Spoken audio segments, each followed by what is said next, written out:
Hello there, folks. Welcome back to Project Not Greenlit podcast, where we invite you into our writer's room. Oh, fuck, I gotta get the fuck out of this town, man.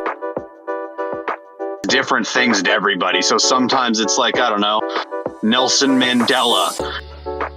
Hello, folks. Welcome back to Project Not Greenlit for another exciting episode.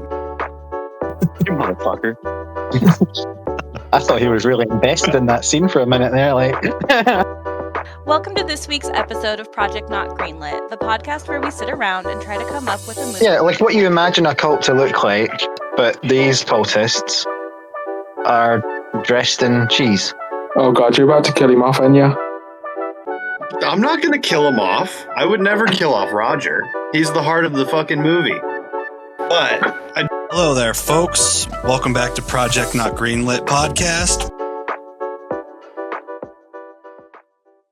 Welcome to Project Not Greenlit, the storytelling podcast where our small group comes together each week to write and create a movie in real-ish time. Each project, we select a genre and nominate a new lead who brings a premise to the group to be fleshed out again in real-ish time.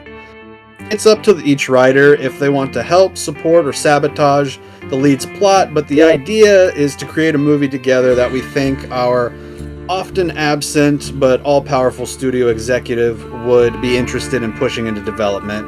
Each writer randomly selects 3 power cards which they can use to affect the story, and an extra veto card to stop a storyline or concept in its track. At the end, we find out from our executive whether he greenlights our project or not. Join us this week for Project Not Greenlit's test pilot episode, a Western adventure entitled Fool's Gold. This episode is led by Vici and developed with Dr.SpaceMonkey and DoodleDoomPigeon. Enjoy! Okay, so yes, as we said, the film is entitled Fool's Gold. It's a coming-of-age adventure action, sort of maybe sometimes a black comedy kind of film following a young guy and a merry band of curious characters. It's set in the West. We're not going to decide on the state. It's just the West. It's the wild West, starring Will Smith. It's the wild West, particularly centered around a town called Rubytown, named so after the daughter of a patriarch of the Rubin family. I wonder where she gets the name Ruby from. Anyway, to keep the story nice and simple, it's set 10 or so years after the Civil War. Reconstruction is well underway, though old scars, of course, remain. The region itself was predominantly Unionist, but some Confederate sympathies were there during the war, and of course remain now during Reconstruction. Rubytown itself is a Union town through and through. The Rubens themselves, staunch Unionists. They absolutely love the red, white and blue. They love the Star-Spangled Banner, etc., etc. The region itself saw lots and lots of fighting during the war, and the place changed significantly. Towns were wiped out, families left, new ones came in. So the place itself doesn't necessarily have an identity in and of itself. It's still going through a change, and of course with all the technological process and all of that, and the railways and the gold rushes and all the immigration west, it's just, in a constant state of change, and it's a bit of a mixing pot as well. People from all around the place, not just the United States but everywhere. Of course, with the war only being 10 years over, there's still tension. There's still vendettas against old enemies. Some people aren't upfront about what side they were on, and of course rumors begin to rumors spread all the time, and sometimes people vanish in the night, and old feuds and that stir back up, and new feuds begin, etc., etc. One guy in particular has made quite a name for himself, that of Theodore the Dead Man Polks. Yeah.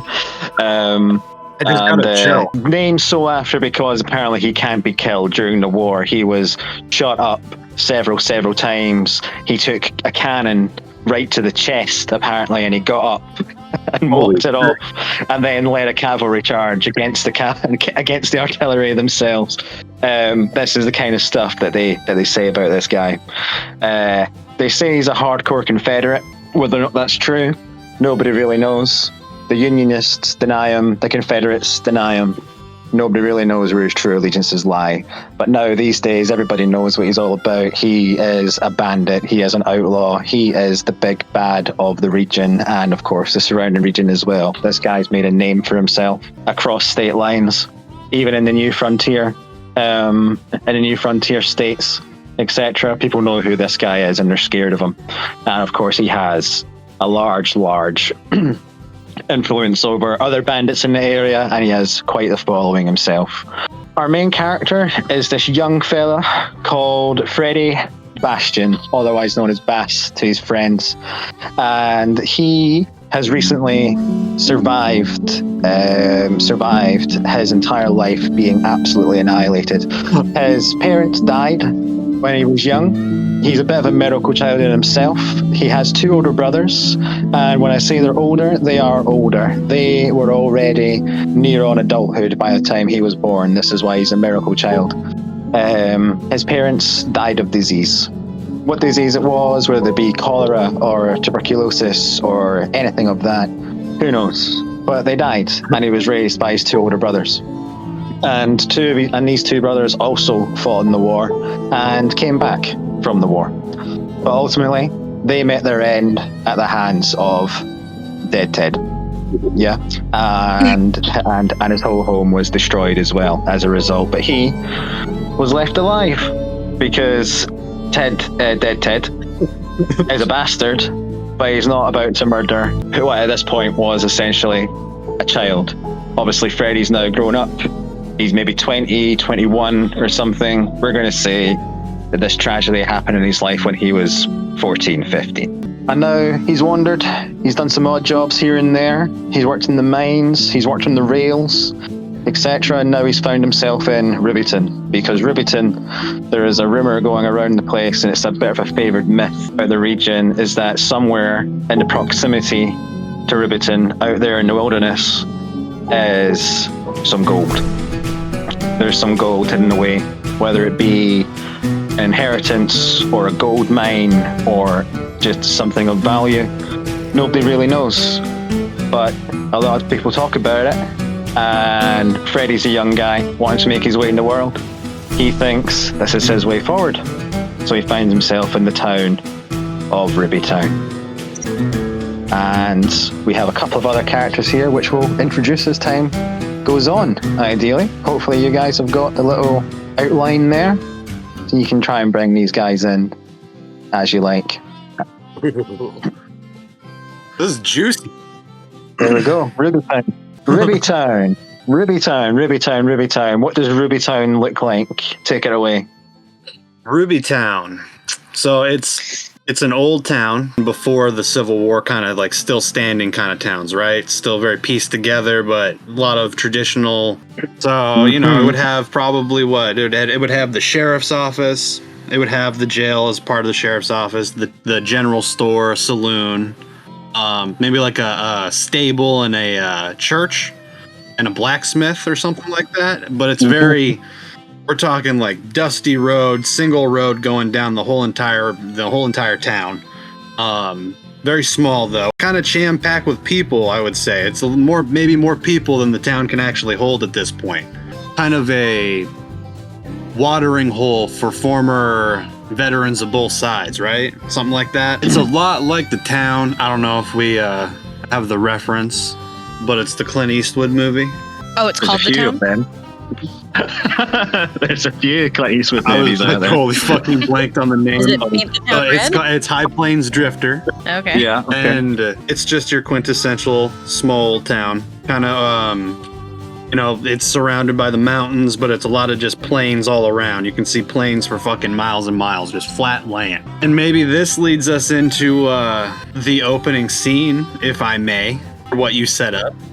And you kind of laid out the path of Ted and his gang may be riding into town, right, to further their own agenda.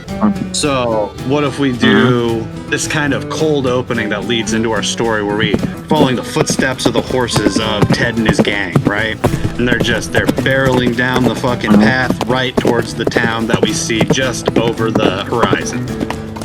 Once they get there, they stumble in, kind of cause a ruckus, get everyone's attention, everyone starts to come out, and then we see Ted kind of motion to one of his little henchmen, and he pulls out some sort of bottle of alcohol that has a lit piece of cloth connected to it, so it's a Molotov, and he just, he throws it. He orders him to throw it right at the sheriff's office, and it just bam. The sheriff's office is on fire. Everyone's now up in a hubbub, and then we just have fucking Ted and his gang basically kind of laugh and then just kind of run off.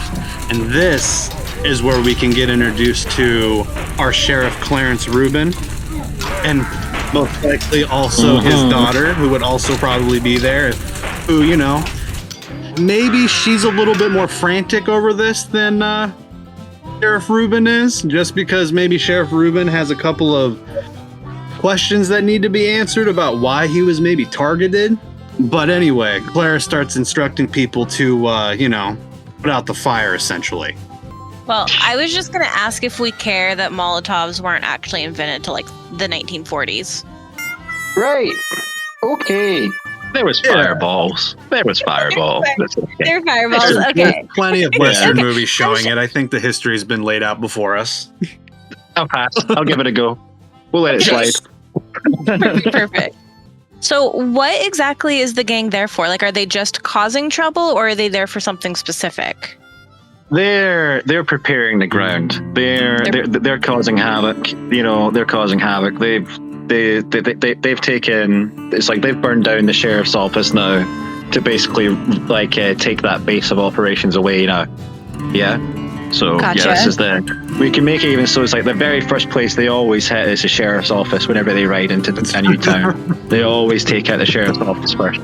Yeah. So we can even show the sheriff's office at this point being rebuilt again, like it's still not completely put together from the last time.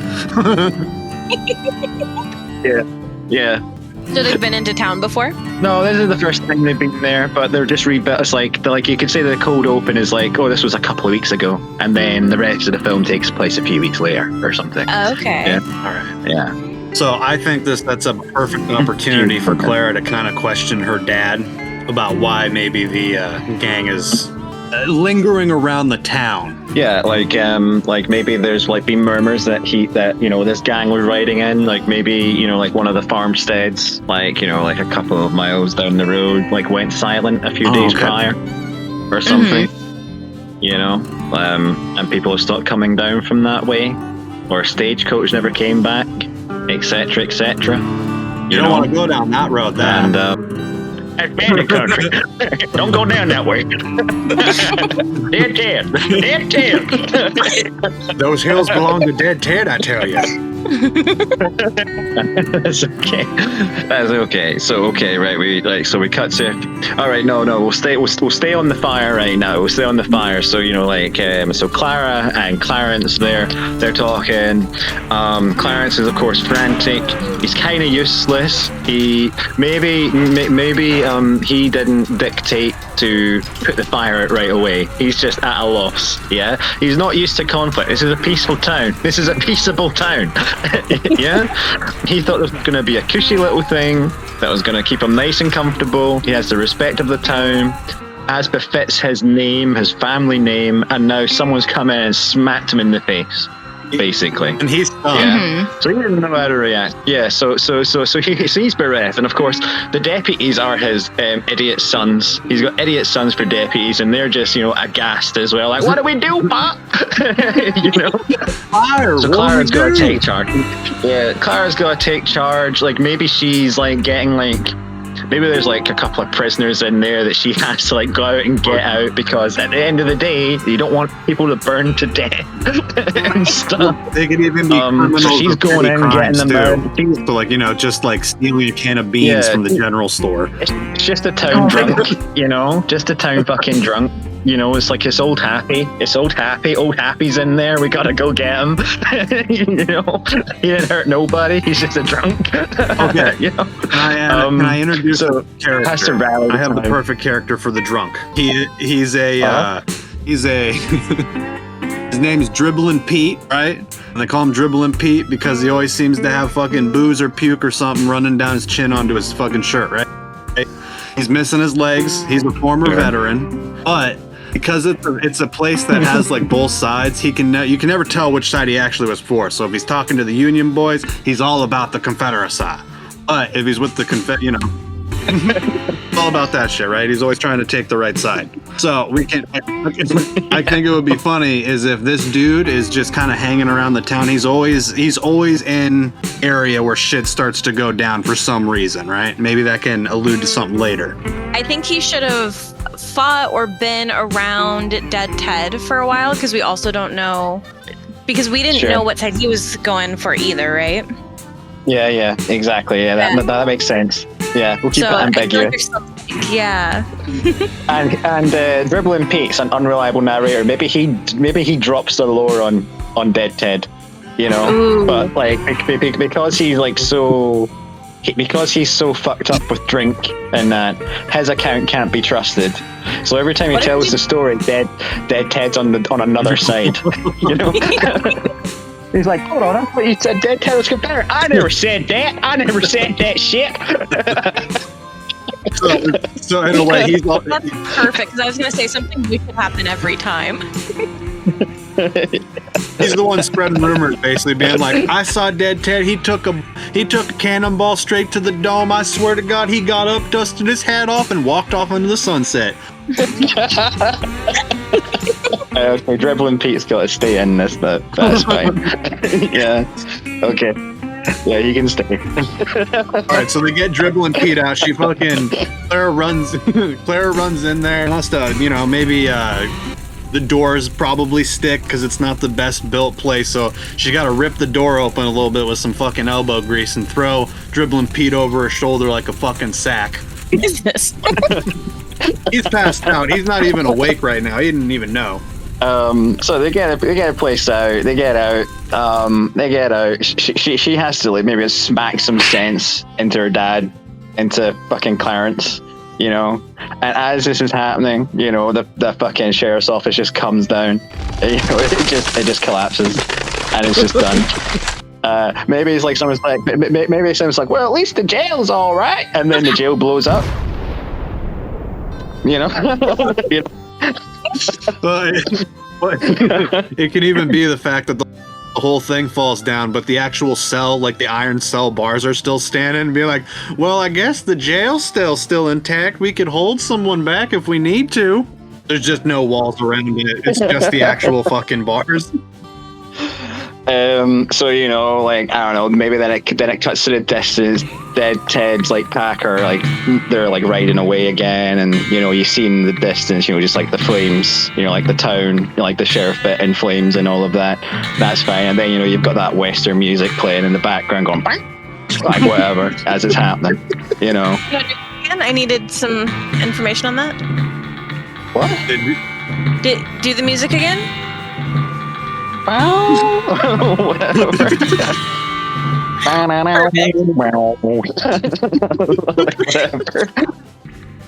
Like that's happening, and then you know we cut to a few weeks later, as you know, because it's a railway town as well, mind you know, so it's bustling as well. There's always people going in and out of the place. Okay. So we cut, and it's nice and busy. Freddie Bass has just turned up. He's riding the railway. What does he do?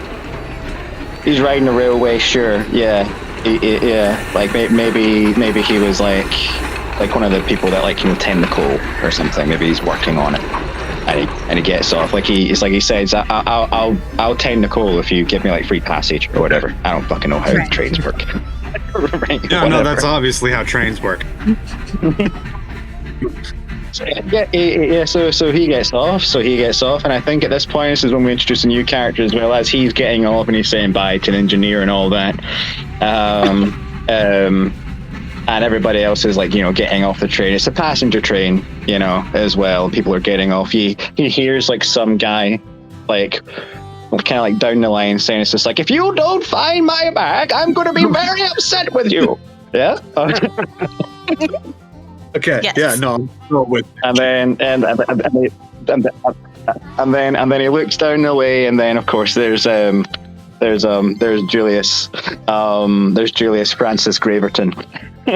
Yeah, there's Julius Francis Graverton, a maverick Ponce wanderer, originally from an old aristocratic family in England, but he was exiled for bringing shame to the family name.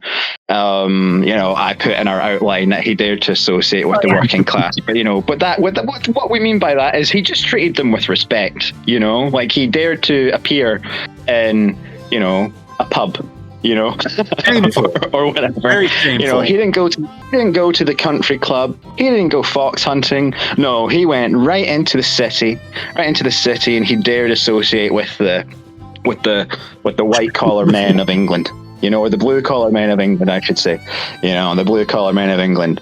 And so for that, he's been exiled. And since then, he's found himself a wandering. So he crosses the Atlantic.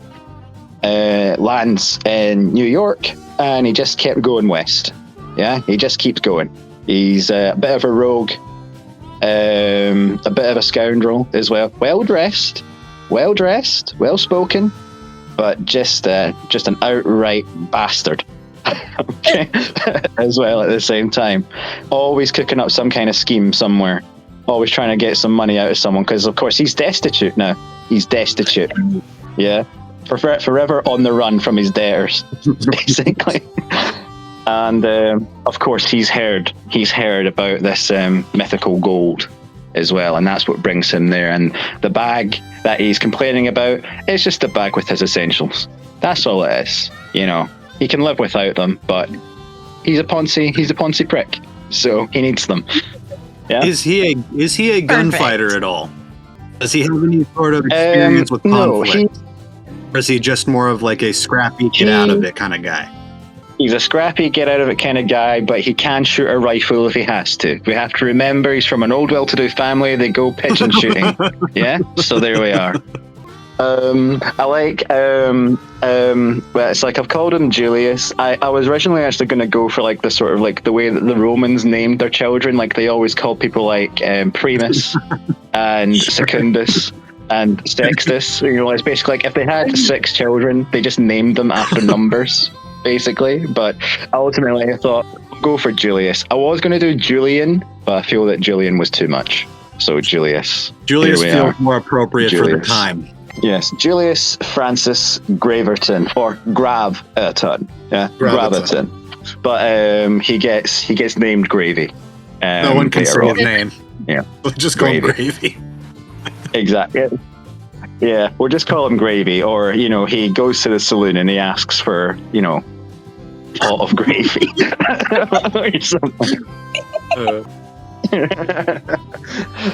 So, he's giving like he's giving the steward shit about his bag. He needs his bag. Freddy goes over to figure out what the commotion is, to understand what the commotion is, and this is the time where they first meet. And do they get off on the right foot right away? Like, what happens here? I'm happy to leave that. I just want to throw this out there. Has Freddy ever experienced an Englishman before? Is he going to be a little put off by his manner that he puts out? Because remember, he's been around hardened, men and women basically most of his life, and this guy's a little bit more poncy than. He's never heard of it. He's never seen an Englishman before. This is his first experience. He's heard of England. He's an intelligent lad, but he's never met an English person before. So it makes me think they should get off on the wrong foot a little bit to begin with. A little bit of we'll call it misunderstanding of cultures and background. Sure. Yeah, absolutely. Okay. Why would they be interacting though? Like if Gravy's worried about his suitcase or his luggage, and Freddy's just in town like looking for this outlaw based on the notes that we got, why would Freddy even bother going up to talk to him? Because the conflict escalates into violence. So here's the thing though, is Gravy basically getting choked out by the fucking railroad hand, or Yeah. is he the one trying to put hands on him? 'Cause he strikes me as someone who may get choked out No. once or twice. It's like it's like he antagonizes the railroad man enough that, you know, it's like he starts getting choked out and he's trying to fight back like with his cane or something, and it's just you know, it's just not happening. Like his fucking ivory coated cane, and maybe the railroad man tries to take it off, and that's what really gets Gravy stirred up. So he's ready for fisticuffs now. And then the railroad man pulls a gun, and then Freddy gets involved and pulls his gun. He's just like, nah, or whatever, you know. Freddy's a mind your business kind of guy, but you know, like kind of like the Clint Eastwood characters, he'll get involved if shit's about to go down. There's unjustified Yeah. action. He's gonna take action. So we'll say the railroad hand, he's much bigger than Gravy, right? So even like maybe he can grab him by the throat and just like lifts him up, kind of like Kane or the Undertaker. Gravy's just sitting there flailing, hitting him with this fucking fancy cane. Dude grabs the cane, kind of notices that it's really fancy, and this whole thing, it gets Bass's attention. So we get that real badass moment where fucking, you know, the dude's got Gravy by the throat, he's looking at the cane, and then we just hear the cock of a pistol get put up right next to the dude's head. As simple as put him down, give him back the cane, walk away. And then we get that we get our fancy music where it's like wow, wow, wow, right?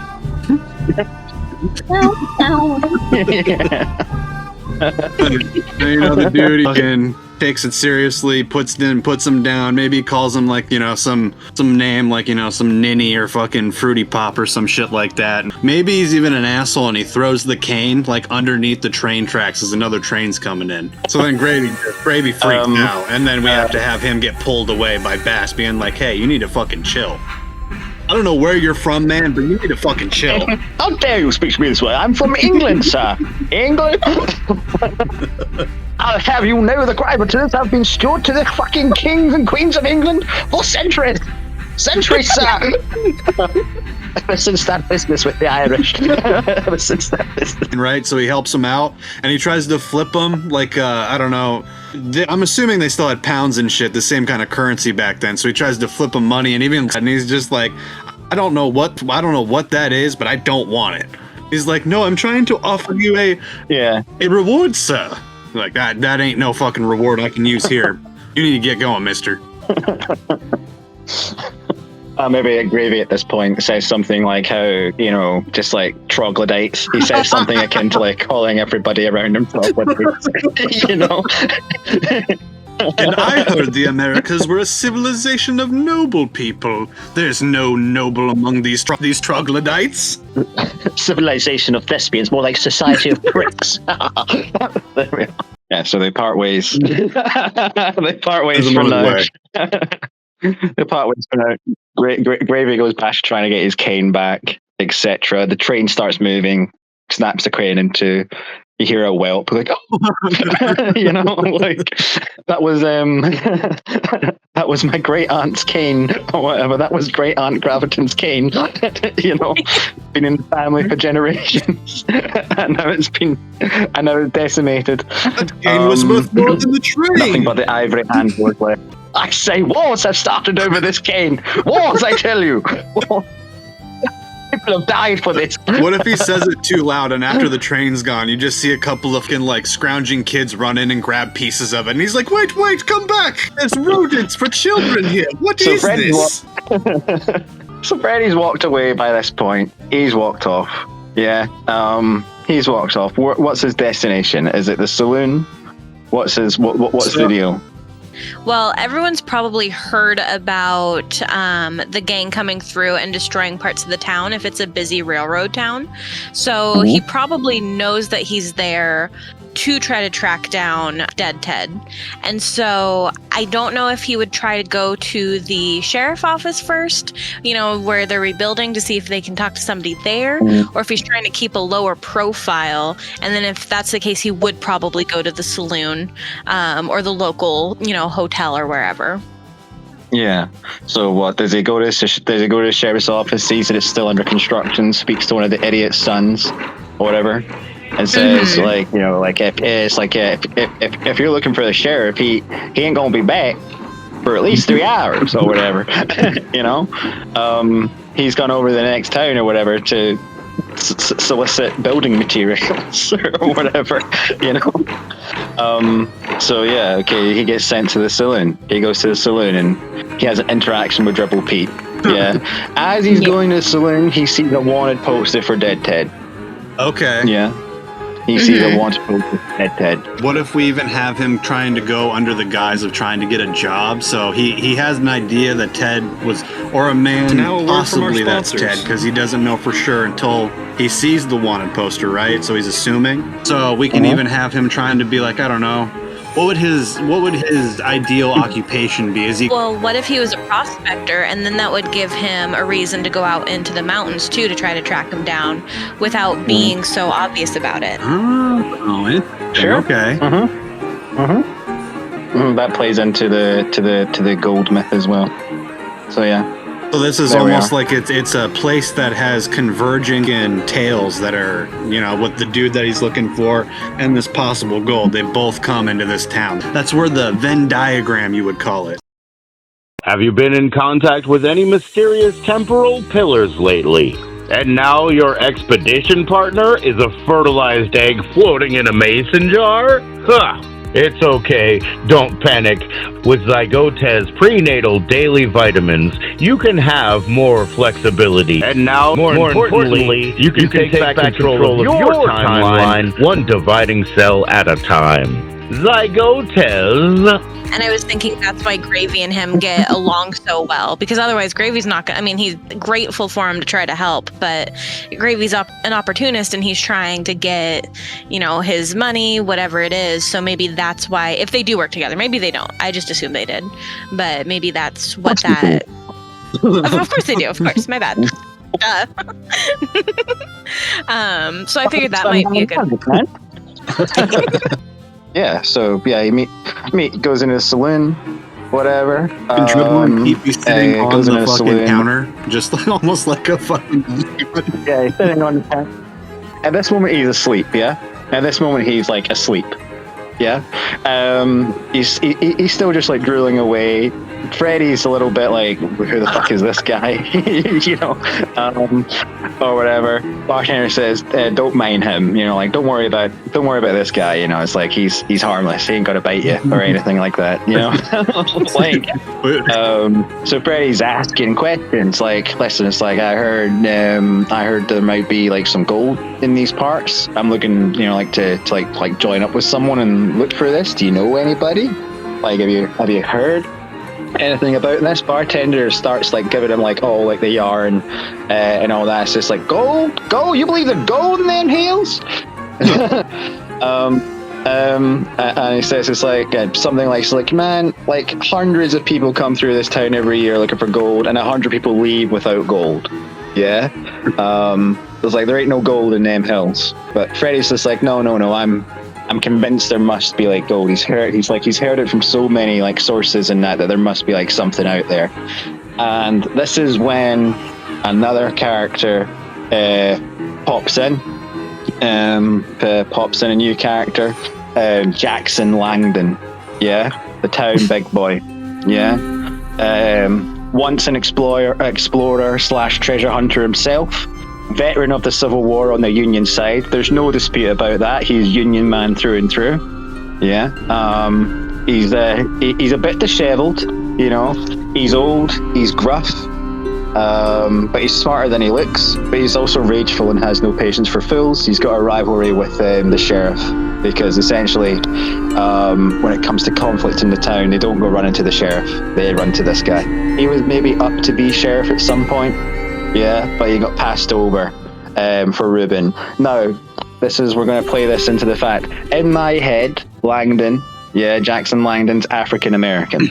Yeah, he's African American. Okay. So not only does he get passed over because he's not a Ruben, yeah, he gets passed over because white guy got picked over the black guy, basically. Yeah, basically. But they were childhood friends, these guys, They were childhood friends, but there was a split. They were friends right up until adulthood, up until the war happened. Langdon went and joined the war, and Ruben got off easy because of the family name. basically. Son of a bitch. So, so this is when Langdon pipes in and basically says, you don't want to be looking for this kid. There's no gold in them hills at all. And he knows himself because after the war, he did a bit of prospecting himself. Yeah? He did a bit of prospecting himself and couldn't find nothing. Yeah? And I would say that guy's probably very experienced with the local land and everything. He knows every hill, every fucking crevice and shit too. Exactly. This is the guy you send after missing people and whatever, It's and he'll come back with them. He'll come back with something, and he can't find anything. He can't find no gold. He's so badass. And this is the part of the conversation where Dead Ted comes up. He says, "I wager that's why Dead Ted's here. He'd be looking for the gold as well." And this was when Dribble Pete pipes up, because whenever he hears Dead Ted, he's kind of like that guy from Treasure Island. As soon as he hears about Captain Flint, he wakes up. He's like, "Let me tell you about Dead Ted." And it's this is when Dribble Pete pipes up, dropped more lore on Dead Ted, saying it's just saying how he saw the man do a one-man cavalry charge up against a line of fire. And by the time he came back, all the enemy were dead, and he came back on his horse. He came back with 2 horses. So I pictured Dead Ted wearing all black. Yeah. Dribbling Pete away, being they say he's a shadow. He not even a real man. That's why the bullets, they just go right through him. I mean, in my head, Dead Ted is Lee Van Cleef. We both got an old account to settle with the same people. Only I'm going to take first crack at him. Yeah, is Lee Van Cleef. So it's this guy's just an immortal being, So he starts dropping it, and then Langdon gets a bit hot under this. He's just nah. Dead Ted ain't no Union man. Yeah, because maybe in this story, Dead Ted's a Union guy, because Dribble Pete keeps changing the story. Yeah, keeps changing the allegiance. And Langdon's like, I was at that battle. Dead Ted weren't there. There ain't no Dead Ted there. It's just Dribble Pete. You don't know nothing. You're just a fool looking for gold. Fool's gold. Okay, yeah, but this is that's how Langdon is introduced. But basically, Freddy's trying to not cozy up to Langdon, but trying to throw the charm on. Basically saying, "Listen, man, you obviously seem to know a lot about this. What if we combined our efforts, we might find something, and we might even find Dead Ted as well, And I got some business to settle with Dead Ted." And Langdon can't take him seriously. This is this is obviously a kid that's worked hard, or whatever. He's kind of he's built up. He looks tough and everything, but at the end of the day, he's still a scrawny kid. He's 20, 21, and here's this 40-year-old Civil War veteran / frontiersman. Basically saying you ain't got the stuff. You ain't got what it takes. To survive out there. Or whatever. Langdon respects his resolve, right? He's a real go-getter. He sees it, but he also is the only one acknowledging his lack of experience. So it is just essentially him getting followed around town, maybe for a couple days, trying to give him just reason after reason about why they should go look for the gold, and maybe even trying to lay on new points of the story he's heard. But it's always something fucking Langdon's heard, so it's it takes some real convincing, until the point when maybe they just Langdon's just getting drunk at the saloon and just has that weak moment where the kid's just going on and on. He's just Jesus Christ, shut the fuck up, I'll do it, all right? Because he knows that there's not going to be anything. So at this point, he's like, fuck, I'll charge the kid to be his guide, essentially, and just lead him around. We'll go wherever the fuck he wants. Yeah. No, absolutely. No, that's perfect. No, that's perfect way. That's perfect way to bring them together. And of course, you can have gravy. Yeah, so it's I heard that you're looking for the gold as well. Well, that's just capital. Let's go together. And they just look at him. They're like, "Go away, dude. Get the fuck out of here." And he just kind of casually no. We're part of the group. We're a group now. By this point, the sheriff rode back into town. The sheriff rode back into town. He's got a few of his idiot sons with him. His daughter's there as well. Clara's there. Clara's there, and now the sheriff has a confrontation with Jackson. It's just perpetually cold between them. Whatever. Jackson's like, "So what are you gonna do about Dead Ted?" someone needs to go out and get Dead Ted, and Sheriff's just like, Sheriff's like he's not an action man, he's an idle man, he's a let's wait and see what happens kind of guy. So yeah, Clarence ain't gonna do shit about this. Clarence ain't doing shit. But Clara hears that they're gonna go out looking for these gold and maybe also take down Dead Ted, so she's wanting to join up as well. So now you've got this merry band of 4 ready to team on up. Well, you can even have it too. So they were out of town, right? Supposedly looking for supplies to rebuild the sheriff's office for the fucking 10th time. But we can even have that just be a loose lie. But really, they're going to the following towns trying to convince them to help them with like firepower. I like that. And I like that no one wants to help them because maybe they just know that, like, they're not going to participate. It's literally, hey, come take care of my problem for me. We're not going to give you anything or do anything, but, like, it'd be real cool if you did. So what, does Clara come back herself then, back into town? And she's determined to, like, maybe go and resolve it herself? Is this what's happening? And then she hears tell that now there's this little posse being rallied out to go and to go and find the gold and take out Dead Ted. Well. She doesn't really seem like she'd be someone so brash to just be like, well, I'm one woman against a whole gang of people who like to blow shit up. I should go take care of that. So what, does she come back and try and rally the town instead? Is that what she tries to do? So I think they should all come back, right? It's all a regathering to regroup, and then they're going to go back out in a couple days kind of thing. But it's her trying to convince, like, her dad and her brothers. The longer they go out, the more vulnerable they are, and each passing day is just another day they should be handling it themselves. So it's her trying to convince him, like, don't quit wasting your time. And him being like, no, honey, you wouldn't understand. You're just a girl. You don't understand the man's world and the way it works out here. And she's the only one that has any kind of clear fucking thought at this point. So she's just banging her head against the wall. And that's when maybe where she's maybe a little bit of a drinker herself.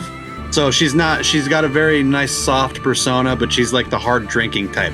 Kind of like Indiana Jones chick in fucking Raiders of the Lost Ark. She can really handle her booze. So, she goes to the local watering hole to fucking drown her sorrows. And because it's a small town, everyone can talk. So inevitably she's going to hear from somebody. That there's this policy being drawn up with a dual purpose. We can even have them stand out. They're the only people that are taking the fucking idea of this gold seriously, because everyone thinks it's ridiculous. So it's all revolving around like, can you believe these fucking idiots? They're gonna actually go look for it.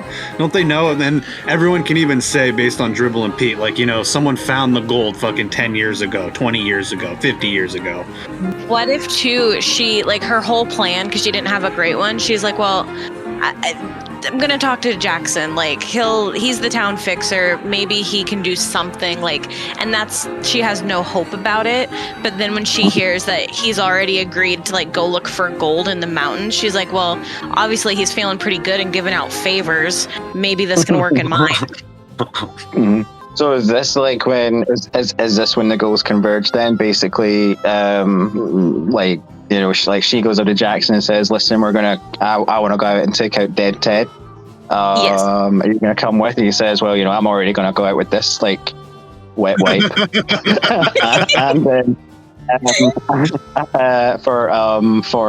looking for the gold. And maybe Freddy agrees to it because he hears that, like, Dead Ted might be like on the way there, like if they look for the gold, they might find Dead Ted as well, and that's 2 birds with 1 stone. And so finally you have your merry posse, your merry band. That's perfect, dude. I really like the idea. They all have their own reasons for going. We got Freddy, he wants revenge. Really, Jackson, he can, he wants to find the gold as much as anybody. Same as Gravy, but one's a little bit more self-serving the other. Maybe Jackson, it's like a point of pride where fucking Gravy just wants it for the wealth and fame. Yeah, then we have Clara, yeah. who seems to be the only one trying to think of her town. Because really, she's like, I want to stop this dude so he quits terrorizing my fucking town. This is my home.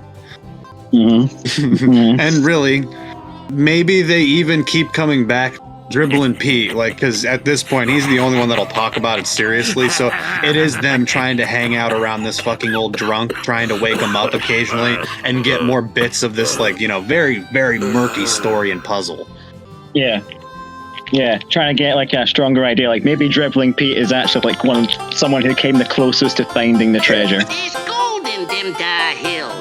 So he knows, because he couldn't find it, and maybe like on the way there, like maybe he was like so close to it that he could pretty mumuch touch it, but then he lost his legs. So like.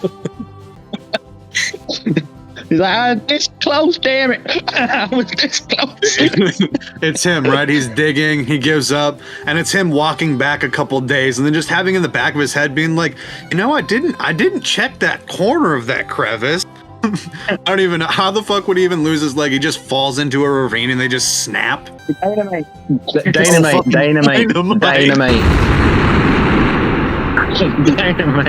Like, I don't know, like maybe he's like got a stool with him as well, and at one point, like in a drunken haze, he mistakes the crate of dynamite for his stool, and he lights a cigarette.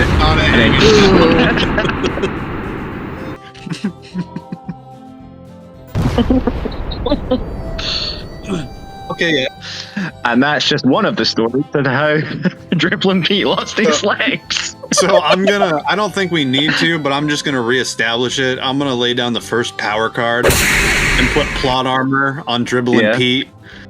He needs to absolutely make it to the end. I figured it would be fine, but I'm just doing it as a precaution. He's too much of a jet. No, Dribbling Pete was gonna make it to the end anyway, but that's okay. He's too precious. He needs more plot armor.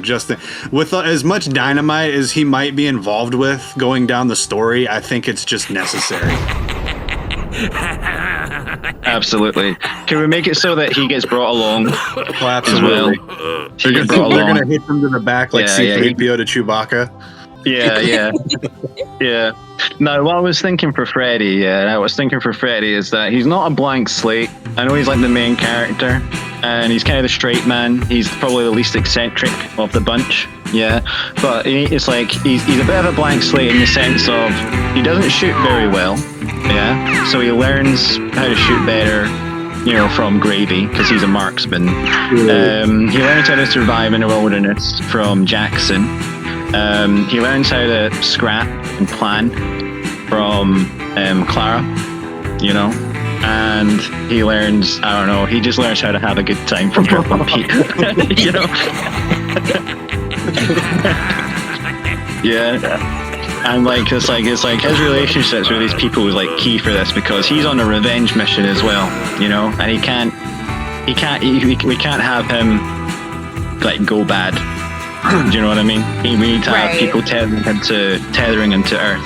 Otherwise, if he does take his revenge, like what's going to stop him from becoming the next Dead Ted? Exactly. That's what I was thinking. That Dead Ted at that point just mirrors what he could become if he didn't have these people to like kind of ground his moral. Mm-hmm. Yep. Nope. That sounds poignant, good. Very poignant. Well done. Perfect. Mm-hmm. All right. So that's the first act done. They're heading out now. Let's say that for the first piece of the journey, they have a couple of horses, but they've also got a cart. Yeah, for Dribbling Pete. Yeah, pretty much. It's like getting dragged along. Like it's maybe like it's a dilapidated stagecoach looking thing. It's fallen out of use, etc. Just an old rinky-dink stagecoach. We've got Gravy in one horse. We've got Jackson on another horse. We've got Clara on the reins on the coach, and Freddy's sitting next to her. Yeah. Okay. So both of their horses are pulling the cart at the moment. Yeah.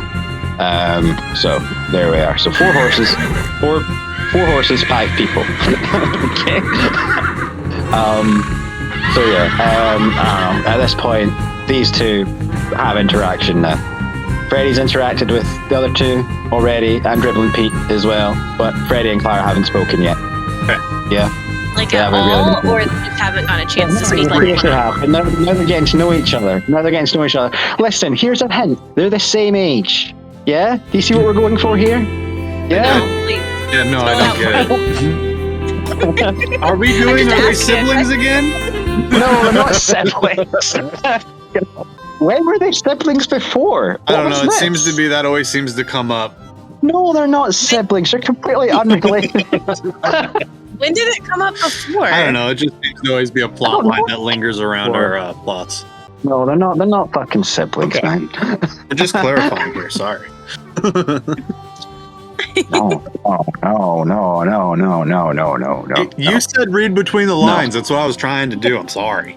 Read between the lines. So you went for brother sister. It worked for George Lucas. Damn it! It could work for us. It's not gonna work here. Okay. Okay, so these definitely not siblings are sitting next to each other in a cart. Siblings are sitting next to each other. Freddie liked her right away because he's never seen a woman before. Jesus Christ, okay. He's only heard about them. Oh, okay. What do you mean they're like a man but not a man? It doesn't make sense. It doesn't make sense. We see him get on the train at the beginning and he leans over to the passenger next to him and he looks over and he points to a woman. He's like, "Is that a woman?" "Yeah, son. What the fuck did you think it was? Not a horse." No, obviously he's seen a woman before. Yes, obviously he's seen a woman before.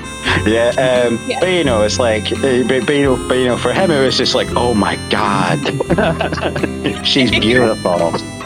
You could even say he's never seen a woman closer to his age. They're either very young or very old, like children or old.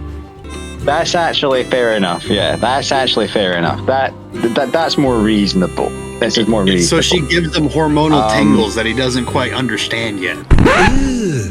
Jesus Christ. I'm not writing hormonal tingles. No, we're not doing that. I'm not doing that. He knows what things are. God damn it.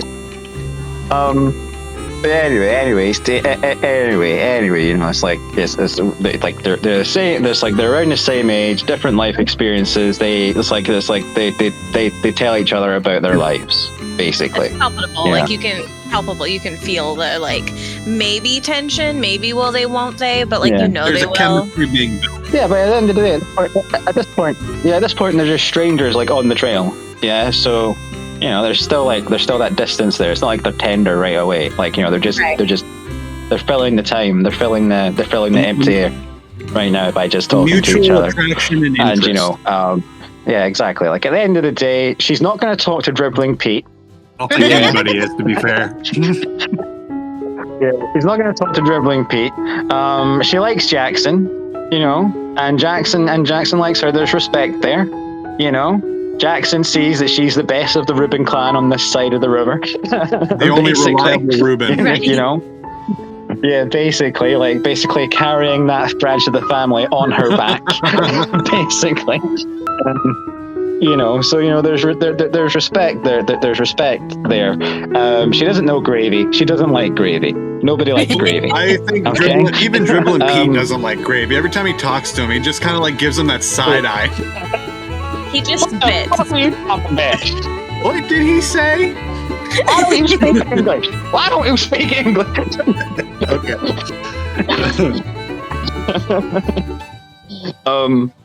So yeah, they're talking to each other.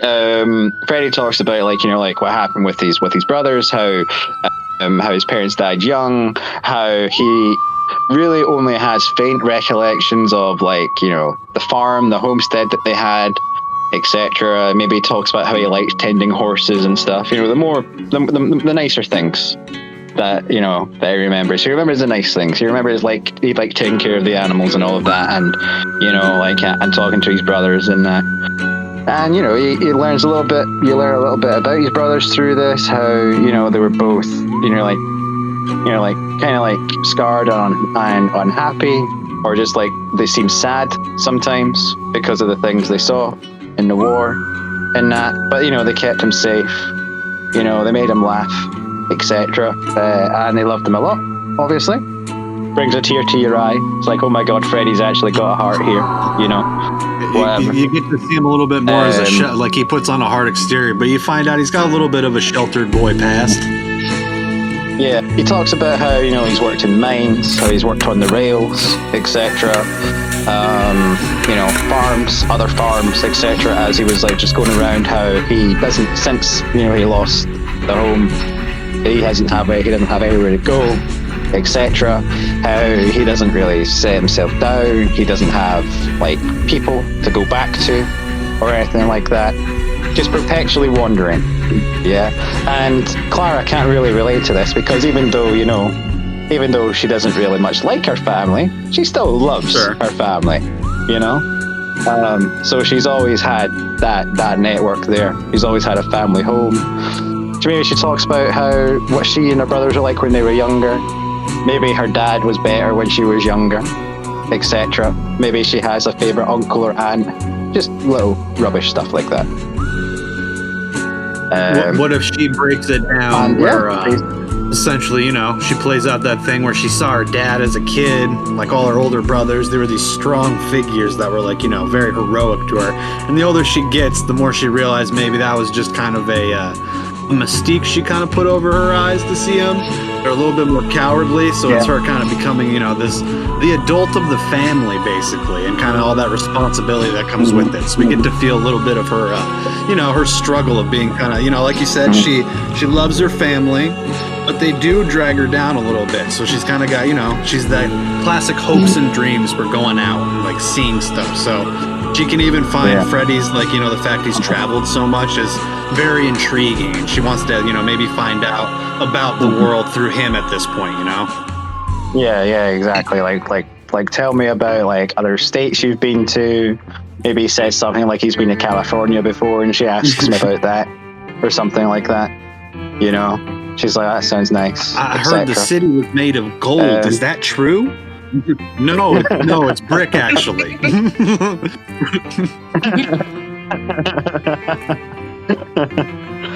But yeah, they have a nice little heart to heart, and they start breaking down barriers.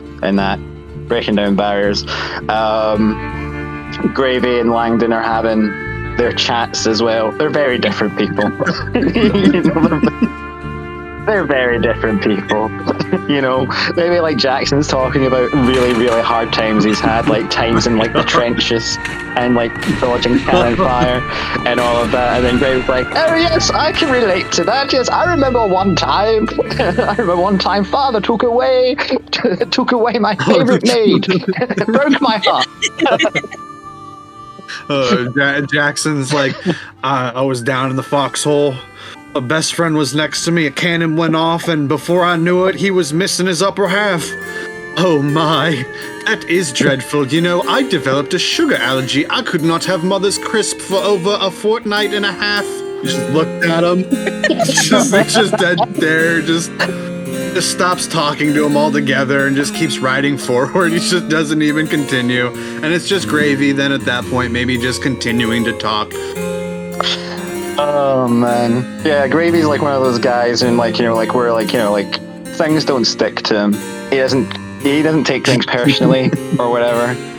He's just happy to be alive. He wants to hug the trees kind of guy. He just look at this view kind of thing, and maybe he starts reciting poetry or singing or something. Yeah. What if it's poetry written and it's the worst? Yeah. He's quite fond of birds and bird watching, so he's got a little telescope that he keeps in his little, one of those extendable ones, the little mini ones you keep in your pocket, essentially. But it's and every time he sees a bird calling, maybe he tries to whistle back, and he just extends it, and he starts to just say "Oh, I wonder if that is a finch. Is that a finch? I wonder, is that a finch, or is it perhaps a red-breasted robin?" And it's just him openly doing it, and it's just Jackson just fucking fuming every time. Because there's never an answer, too, because he doesn't know, actually. He just likes to watch birds. He doesn't know what the fuck they are. Yeah, they both perpetually wake up on different sides of the bed. Odd couple situation. Yeah. Gravy's the perpetual optimist, and Langdon is the forever pessimist. He's actually seen war and come face to face with death. Yeah. Exactly, like there's no color left in the world for him. There's like everything's grey. Gravy came from a background where he had fresh fruit on the fucking counter every day, every single day. Never ate it once, but always had it. Okay, so they're on the trail. They're all we get the get to know yous and stuff like that. So, what if they come to a part where there's a pass that is on the it's on I would assume they have a map at this point, right?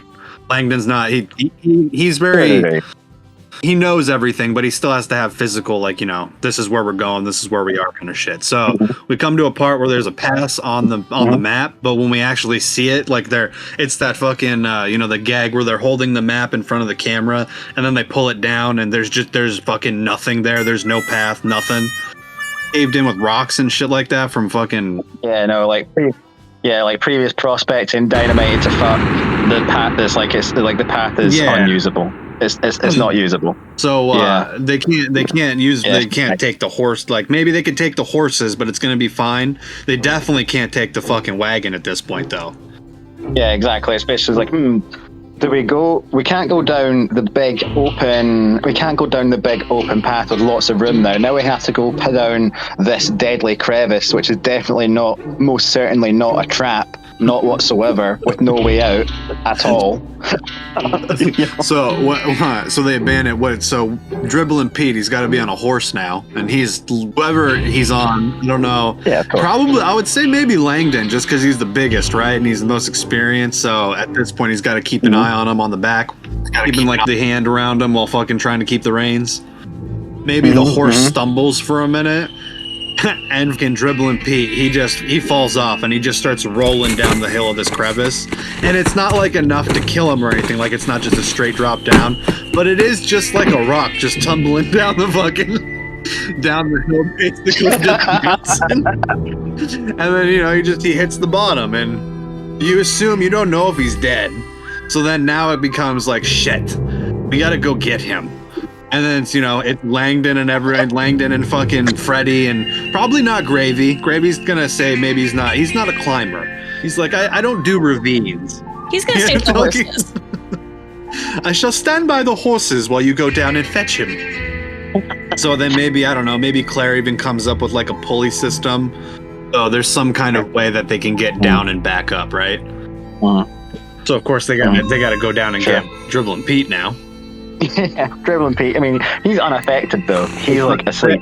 They're not sure. They're like, "Fuck, is he dead? Is he dead?" And you just hear him. He wakes up. Where the hell are we? God damn! I could use a drink. I fell down the crevice again. It's hammed again. Okay, so he. I would tell you, this is hell off my legs. It's hell off my legs. So then does something happen to Gravy while he's hanging out by the horses?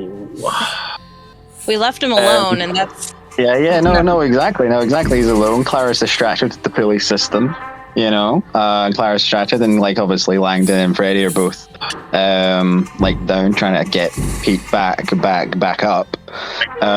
So they drag him back up, and they get back to the horses, and of course Gravy's not fucking there. And neither is his horse. So they're thinking, God damn it, this guy's fucked off.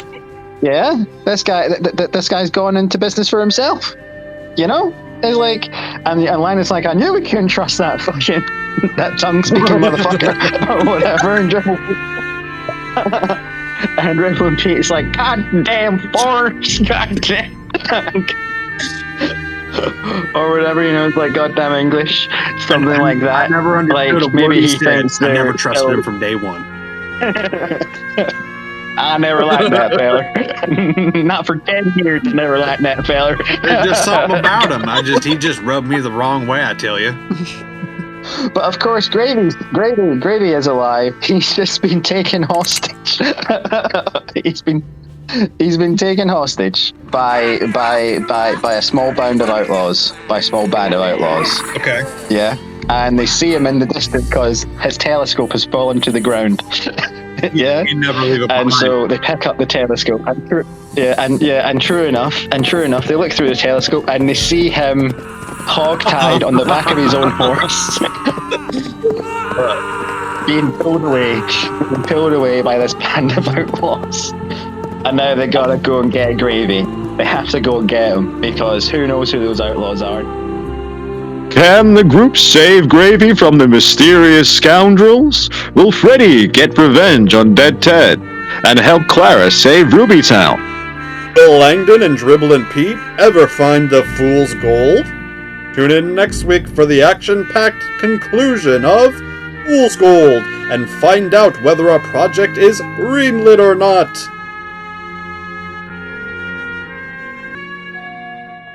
Now, folks is always asking me, Doc, what's the secret to your miracle elixir? Well, it's the patented dependable blend of fresh natural spring water, a dash of sassafras, and a hearty 2 cups of pure uncut Colombian booger sugar. That's right, only the good stuff for my customers, unlike other so-called family companies peddling watered-down hog slop approved by so-called experts. Heck, I ain't just the doc, I'm the expert too. That's double the trust, double the reason to hand your hard-earned monies over for a cure-all that finally works for you and yourn. Dr. Digley's Cure-All Miracle Elixir, a simple name to trust. Now selling straight from the back of my wagon right here, right now. You best smarten up and snatch it up quick, cause once it's gone, you'll be craving, raving, itching your way back for more, and then some. And keep your ear to the ground, cause we got our new children's carbonated soda water on the way. Blow a cola. Guaranteed to keep your youngins active, alert, and working twice as hard and twice as long in the mines. Coming soon. Say goodbye to your sleep as you guzzle down deep. Say howdy to the man with a smile and a plan for a miracle cure-all, so your folks can be sure all that the doc named Dud is gonna fix your slacking bud with his brand new elixir, the only thing to fix you or whatever is ailing you.